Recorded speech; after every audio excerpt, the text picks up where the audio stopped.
আমার জিপি সাংবাদিক আরো পয়সা চার করে। তুমি আমার বড় ভাই আর আমি তোমার ছোট ভাই। আমি তো নিজেই এটা করছি না, নিজের ভবন দিয়া মানুষই আমার মকরাইছে শুধু রহিম। আর এটা তুমি আমার মাফ করে রহিম। কাছাড় জেলার কুশিয়ারকুল গাঁও পঞ্চায়েতের অন্তর্গত একটি গ্রামীণ সড়ক নিয়ে শিলচর থেকে প্রচারিত একটি ফেসবুক নিউজ পোর্টালে তার বিরুদ্ধে মানহানিকর বিষয়ের সংবাদ প্রচারিত করা হয়েছে বলে গত রবিবার অভিযোগ তুলেছিলেন এলাকার বিশিষ্ট সমাজসেবী কনকনাথ। প্রকাশিত সংবাদে রহিম উদ্দিন নামক এক ব্যক্তি কনকনাথের বিরুদ্ধে কথা বলেছিলেন, কিন্তু মঙ্গলবার এলাকার কয়েকজন ব্যক্তিকে সঙ্গে নিয়ে রহিম উদ্দিন ছুটে যান কনকনাথের বাড়িতে। সেখান গিয়ে রহিম উদ্দিন কনকনাথের কাছে ক্ষমা চেয়ে বলেন তার অজান্তে সংবাদ সংগ্রহের সাথে জড়িত স্থানীয় এক যুবক ভিডিওটি তৈরি করেছে। রহিম উদ্দিনের কথা শুনে কনক বাবু তাকে ক্ষমা করে দিলেও সংবাদ সংগ্রহের সাথে জড়িত যুবকের বিরুদ্ধে যথাশীঘ্র ব্যবস্থা নেওয়ার জন্য আইনের দ্বারস্থ হবেন। কনকনাথ দাবি করেন সংবাদ সংগ্রহের সাথে জড়িত ওই যুবক, যে কিনা আবার একটি স্কুলের শিক্ষকও, তার বিরুদ্ধেও মৃত মানুষের পরিজন সহ জলজীবন মিশন প্রকল্প থেকে সংবাদ পরিবেশনের নামে টাকা আদায় করার প্রত্যক্ষ প্রমাণ রয়েছে। মৃত মানুষের পরিজন সহ রহিম উদ্দিন এবং কনকনাথের বক্তব্য শুনুন। ব্যুরো রিপোর্ট, আজকের বরাক। আমার নাম রহিম উদ্দিন। 3-4 দিন আগে একটা নিউজ চ্যানেল ছাড়া হয়েছে আর কি কনকনাথের বিষয় নিয়ে। আমার অভিযোগটা আমি নিজে করছি, ও কথাও আমি নিজের ব্যক্তিগত অভিযোগ করছি না। আমার ডাক নাম হলো জ্বর, তার নাম হলো অনুরূপম দেব, মানে এক শিক্ষক। এরপরে মোবাইল নিয়ে ঘুরে বিচুনি ব্যাপারে এই যে আমার করতে দেখা যায় বার করছে। আমি বিশ্বনাথ অসুস্থ বার হয়ে আমার বলছে চলো এখানে যাই। এক রাস্তায় ফারুক বাড়ির সামনে ওখানে লিয়ে গেছে, যে ওখানে গেছি ফারুকও এখানে আসলো। এটা মাত কথা তারা আসলে আমার শিখাই দিছে, কইছে দেখো এখন তো রাজনীতি ইলেকশন আই গেছে সামনে, এখন সে কিছু করার নাই, যার যেত যা তুলিয়া ধরো।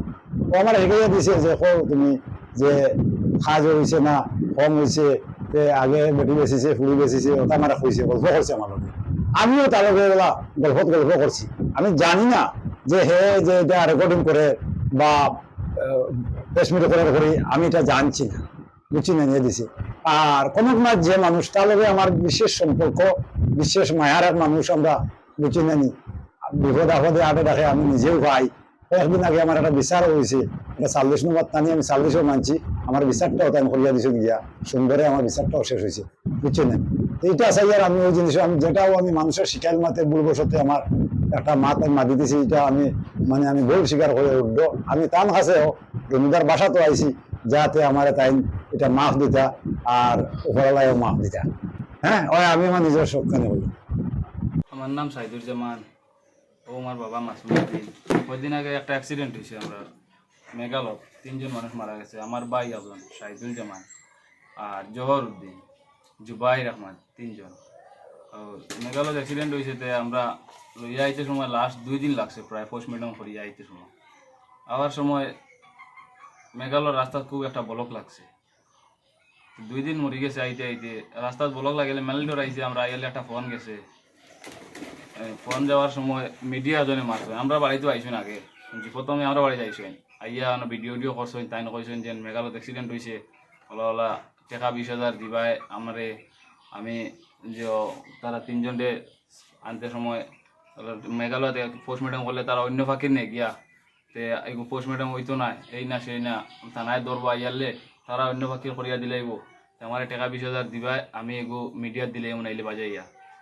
অনুপম দেব না কিতা বাজারও কুশিয়ার কই, আমি চিনি না বালা করি। কানে ফোন গেছে যে তাই না আমার কইছে টাকা 20,000 দিবাই। তাই আমরা কইলাম কিতালাই দিতাম, বলি লাশ নিয়ে আইছো তুমি, তাই তুমি পোস্টমর্টম করছো, তে পোস্টমর্টম হয়েছে না, হলো আমার 10 টাকা আইতে রাবে যান।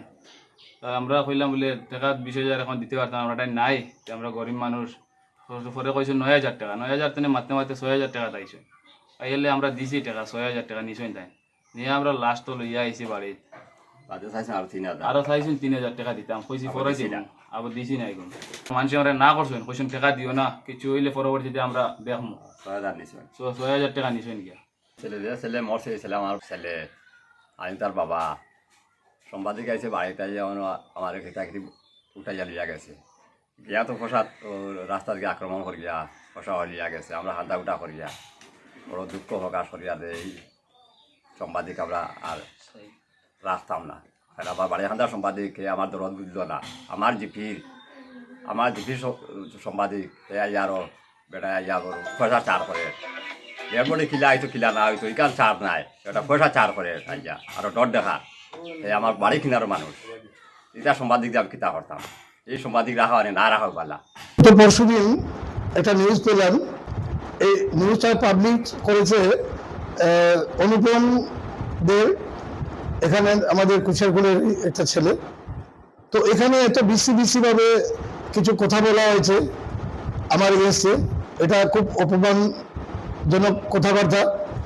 এই ব্যাপারে আমি যে ছেলেটা কথাবার্তা বলেছে রহিমউদ্দিন ওর ভাই কাজিম, ওকে আমি কালকে বলেছিলাম, ও এসে আমার সঙ্গে দেখা করেছে এবং ও বলেছে যে ওর ভাইকে এই ব্যাপার নিয়ে জানাবে।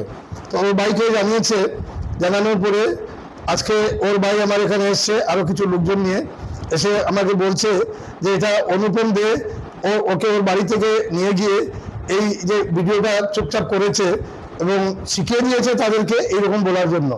আজকে ওরা আমার বাসায় এসছে, এসে ও মাপ চাইছে, আমি ওকে মাপ করে দিয়েছি, কারণ ওটা ওর নিজের কথা নয়। ও বলছে যে ওকে যে রিপোর্টার অনুপম দে ও শেখানোর কথা, ওর শেখানোর কথা। আমি অনুপম দেখে এই নিউজ শোনার পরে আমি ওকে যোগাযোগ করতে চেয়েছিলাম, পাইনি। পরবর্তীতে ওর সঙ্গে আমার কিছু কথা হয়েছে, অডিও ইয়েতে কথা হয়েছে। তো আমার কথা হলো, আজকে অনুপম দে কিছুদিন আগে, আজকে থেকে 2 মাস আগে এখানে 3টি লোক মারা গেছে একটা অ্যাক্সিডেন্টে মেঘালয়ে। এদের বাড়িতে গিয়ে ও ফটো তুলেছে এবং ফটো তুলে এদেরকে 20,000 টাকা ডিমান্ড করেছে। বলেছে যদি 20,000 টাকা না দাও তাহলে মেঘালয়ে যে পোস্টমর্টম করা হয়েছে এটা পুলিশ মানবে না, পুলিশ ধরবে, অসুবিধা হবে। এই বলে এদেরকে শাসিয়ে এদের কাছ থেকে 9,000 টাকা চেয়ে 6,000 টাকা এনেছে এবং 3,000 টাকা আরও নেবে বলে বলেছিল। ওরা দেয়নি, কিছু মানুষ ওদেরকে বলেছে যে টাকা না দেওয়ার জন্য। ওর চরিত্র হলো, ও যেখানে সুযোগ পায় সেখানে গিয়ে মানুষকে হ্যারাসমেন্ট করে, কোনো পঞ্চায়েতের কাজ হোক, কোনো পিডব্লিউডির কাজ হোক, জল জীবন মিশনের কাজ হোক, যেখানে সে সুযোগ পায় সেখানে গিয়ে এইভাবে বিভ্রান্তিমূলক ফটো তুলে আর মানুষকে ব্ল্যাকমেল করে। তো আমি এইটুকু বলছি যে এই যে ছেলেটার কাছে 6,000 টাকা আনলো, আরও অনেকের কাছ থেকে নিয়েছে, এই 6,000 টাকা তো ওর বাড়িতে নিয়ে খরচ করেছে। আজকে একটা মানুষ, বিমর্ষ মানুষ যারা মারা গেছে, যাদের বাড়িতে এত কষ্ট, এত দুঃখ, সেই জায়গায় কোনো দিন কোনো রিপোর্টার, কোনো লোক গিয়ে এইভাবে টাকা চাইবে না। যেভাবে টাকা চাইছে সেই টাকাটা নিয়ে নিজের পরিবারে নিশ্চয় খরচ করেছে, ওর ছেলে মেয়েদেরকে খাইয়েছে। এই যে পাপের টাকা যে খাইয়েছে, একদিন ভগবান ওর বিচার করবে। মানুষ যদি বিচার না করে, ভগবান বিচার করবে। আমি তো কোনোদিন এই ধরনের কোনো সাংবাদিকতা দেখিনি। আজকে আমরা 15 বছর হয়ে গেছে এখানে জিপিতে কাজ করার। কোনো সাংবাদিক কোনোদিন আমাদের কাছে বলেনি যে কমিশন দিতে হবে, টাকা দিতে হবে। কোনোদিন এটা আমি একদম দরলস, আমি ঠাকুর সাক্ষী করে বলছি, কোনোদিন বলেনি। হ্যাঁ, কাজের ব্যাপারে যদি কেউ কোনো কমপ্লেন দেয় 100 বার দিতে পারে, ওটার জন্য রেখার ঊর্ধ্বে কোনো কর্তৃপক্ষ রয়েছে, ওরা দেখবে। এবং কুশারগুলো আজকে পর্যন্ত যতগুলো কাজ হয়েছে সবগুলো কাজ ভালো হয়েছে এবং এটা বিভিন্ন সময়ে বিডিও বা ইঞ্জিনিয়ার বা আরো কেউ কর্তৃপক্ষ এরা এসে দেখেছেন এবং এরা প্রশংসা করেছেন।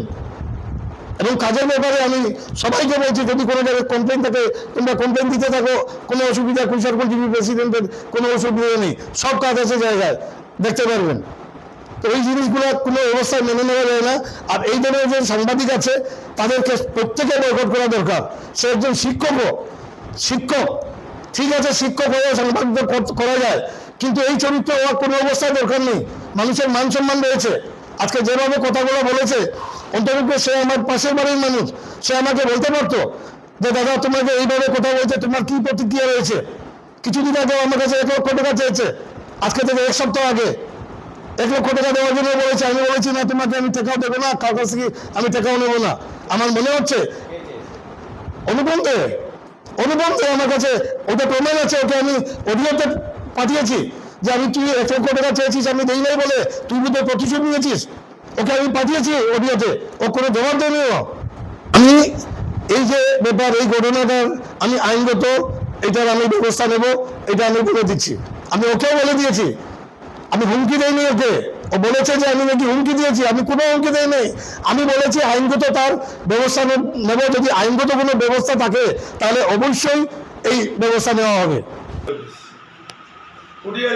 তারা তো একটা মাথায় দিতে লাগবো আমার, আমি গেছি তার বাড়ি গিয়া তার বাড়ি গিয়ে তারা পাইছি ভাইয়া বলছে বা আইতা খেতে বলে না আমি তো এলা কিছু করছি না যে আমার এবার রাজ্য ঘরে উঠে দিয়েছি কইছে তোলা মানে পারাও ঘরে করবো না যেন রাস্তার কাম হয়েছে বা তোলা কাম আছে কইয়া উঠে দিয়েছে রে আমার নিয়ে আর আমার কইয়া উঠে দিয়েছে আর আমি আর এখন রেকর্ডিং করলো আর নিউজও দিল তা আমি জানি না আমি তো খাই জানছি জানিয়ে তো আমি এখন আব্রু ইয়ে পাই বুঝলি ও তার মানে আমি খুব গরম হয়েছিল গত 1 সপ্তাহ 15 দিন আগে তোর বাড়ির রাস্তার হাকিম বানলে তারে যে অনুমান চাই তার বিচারে আর এখন তার বিচারের উপরে অত বড় বদনাম কিতা লাগিয়ে দিল ওটা কিছু মাথা মাঝে আমি করছি পরিয়ালে আমি কইছি তুই আমি জেলা কইমুলা মারবে বলে জেলা ওখান সমাধান করে দিল ও আমি আর নতারে কইছিল ভাই বইয়া তুই যা জেলা সুন্দর করিয়া দিয়ে উদানটা সুন্দর করে দিল তোমার জেলা খুশো ওরা খুশ করিয়া দিয়ে দিব ও মাত্র ওখানে হইয়া আরাম দিয়ে আপনারা দেখছেন আজকের Barak, a house of Adrija digital media.